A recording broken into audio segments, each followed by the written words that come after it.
The Golden State Warriors are officially staying alive in the hunt for the NBA playoffs after a wild, high-stakes comeback victory against the Los Angeles Clippers. Trailing by double digits late in the game, the Warriors surged back to secure a 126-121 win that sent the Clippers packing and kept the Golden State dream of a postseason run very much intact. This wasn't just a win. It was a massive statement from a team that refused to quit under pressure. Tired of dropping your phone or struggling to prop it up? Meet the PopSockets phone grip with expanding kickstand in black, your new must-have accessory. Don't miss out. Grab yours today. Click the link in the video description to shop now on Amazon. Now, the pressure shifts to the ultimate win-or-go-home matchup for the final playoff spot. The Phoenix Suns are preparing to host the Golden State Warriors this Friday in a do-or-die battle for the number 8 seed. The winner of this intense showdown will move on to face the defending champion Oklahoma City Thunder, making this one of the most critical games of the entire NBA season. The atmosphere at the Intuit Dome was nothing short of hostile, as Clippers fans went to extreme lengths to rattle the Warriors' players. During the high-pressure play-in game, fans behind the basket attempted to distract guard Brandin Podziemski by holding up signs featuring heads of broccoli. It was a bizarre and ruthless attempt to get under the rookie's skin while he stood at the charity stripe during one of the most important games of his young career. After the emotional victory, head coach Steve Kerr did not hold back his praise for his veteran leaders, specifically pointing to the championship heart of Stephen Curry and the defensive dominance of Draymond Green. Kerr insisted that for one night, the team looked exactly like the champions everyone remembers, proving that this squad still has plenty of fight left in them.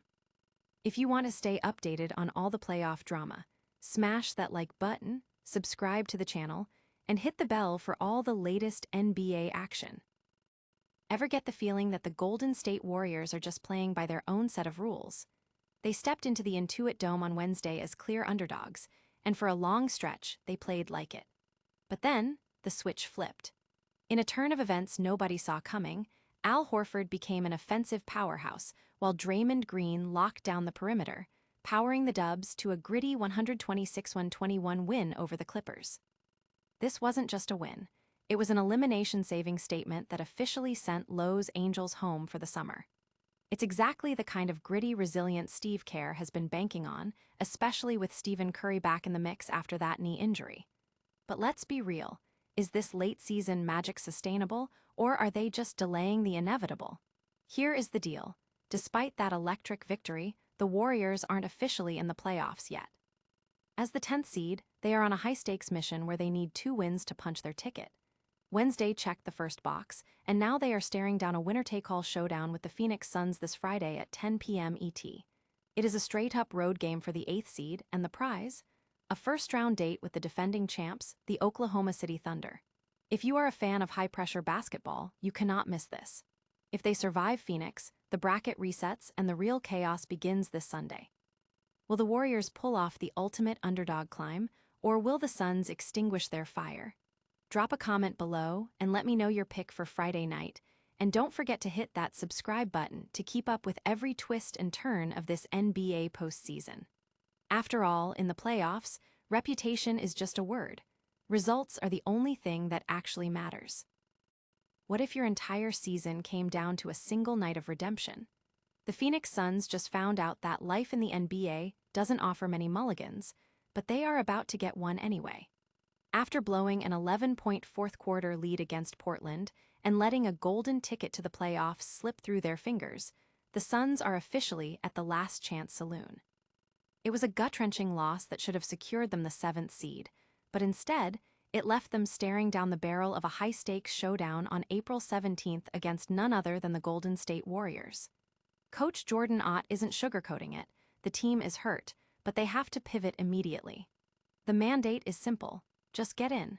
But standing in their way is a Warriors squad that refuses to go quietly. Just look at what they did to the Clippers, overcoming a 13-point deficit in the final 10 minutes, capped off by an absolute clinic from Steph Curry. When Curry drops 35 and hits dagger threes, you know you are in for a long night. Historically, this matchup has favored Golden State, who took 3 of their 4 meetings this season. So, here we are.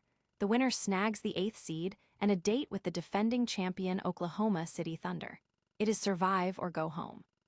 If you want to stay in the loop on how this drama unfolds, hit that subscribe button to support local sports journalism and let me know in the comments. Do you think the Suns have the mental toughness to bounce back, or is Steph Curry destined to keep the Warriors' season alive? Sometimes, the most dangerous team on the court is the one that has absolutely nothing left to lose. Ever wonder what it takes to get inside an NBA player's head right at the free throw line? Well, Clippers fans at the Intuit Dome have turned heckling into a literal art form. During Wednesday's high-stakes play-in tournament clash, Golden State's Brandin Podziemski stepped up to the charity stripe only to be met by a sea of broccoli. Yes, actual signs featuring stalks of broccoli, all aimed squarely at his signature hairstyle. You have to admire the creativity, even if it is a bit cold-blooded.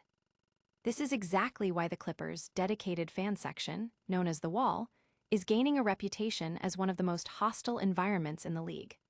We are talking about 4,500 seats specifically designed to rattle the opposition, and the numbers back it up. Last season, opposing players shot a measly 73.4% from the line while staring down this gauntlet. Did the vegetable protest work?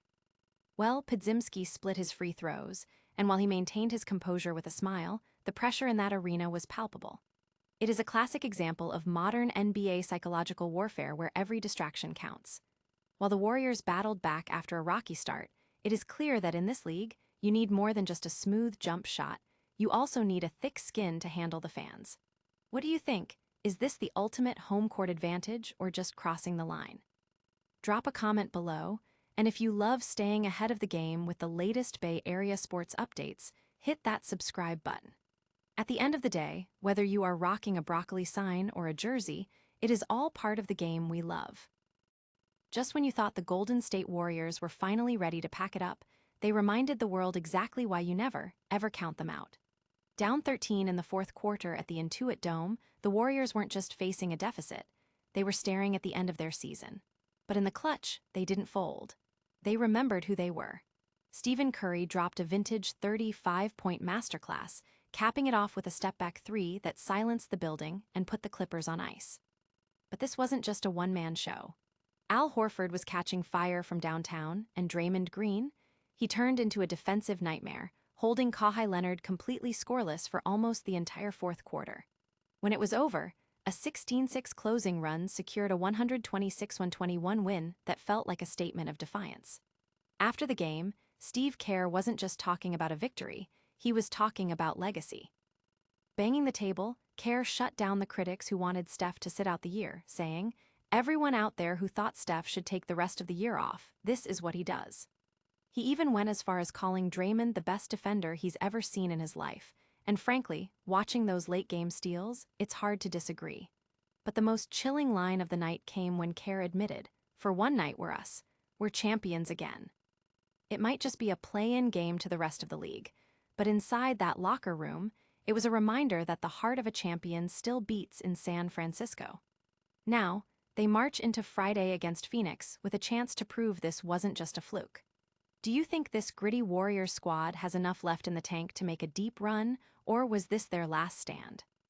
Let us know your take in the comments, and don't forget to hit that subscribe button to keep up with every twist and turn of the NBA playoffs. After all, if this season has taught us anything, it's that you should never bet against greatness.